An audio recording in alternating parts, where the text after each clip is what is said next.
Hi friends, நீங்களும் Stranger things animation சீரீஸை ignore பண்ணிட்டீங்களா பார்க்காம? அப்போது நீங்கள் செமையான ஒரு கண்டென்ட் உள்ள சீரீஸை மிஸ் பண்ணிட்டீங்கன்னு அர்த்தம்.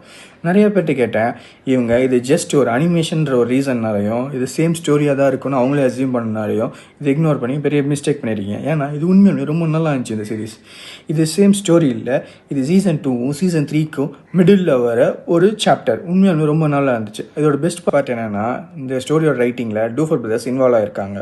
அப்புறம் இதோட அனிமேஷன் ஸ்டைல் ரொம்ப நல்லா இருந்துச்சு. வேறு லெவலாக ஃப்ரெஷ் ஃபீல், டோட்டலி டிஃப்ரெண்ட் எக்ஸ்பீரியன்ஸாக இருந்துச்சு. அப்புறம் ஸ்டோரி எக்ஸ்பெக்ட் பண்ணதோட ரொம்ப இன்ட்ரெஸ்டிங்காகவும் இருந்துச்சு. இதில் இன்னொரு அடிஷ்னலாக ஒரு விஷயம் என்னென்னா, இதில் ஒரு புதுசாக ஒரு கேரக்டர் நிக்கின்னு ஒரு கேரக்டர் கொண்டு வந்திருக்காங்க. அந்த கேரக்டர் ரொம்ப பிரேவாகவும் ரொம்ப ஃபன்னியாகவும் ரொம்ப கனெக்டான ஒரு கேரக்டராக இருந்துச்சு. அது இன்னும் இந்த சீரீஸை ஒரு லெவல் இன்னும் பெஸ்ட்டாக கொண்டு போயிருக்குன்னு சொல்லலாம். இன்னும் நீங்கள் பார்க்காம இருந்தீங்கன்னா ஜஸ்ட் 10 எபிசோடு தான், ஈஸியாக பார்த்து முடிச்சிடலாம். ட்ரஸ்ட்டுமே உண்மையாலுமே நல்லா இருந்தது. நான் இப்போ பார்த்துட்டு செகண்ட் சீசனுக்கு வெயிட் பண்ணிகிட்ருக்கேன். பார்க்காதவங்க கண்டிப்பாக செக் பண்ணி பாருங்கள். பார்த்தவங்க நெக்ஸ்ட் சீசன் வெயிட் பண்ணால் கமெண்ட்டில் மென்ஷன் பண்ணுங்கள். பார்க்காதவங்க பார்த்துட்டு மென்ஷன் பண்ணுங்கள். See you next video. Bye.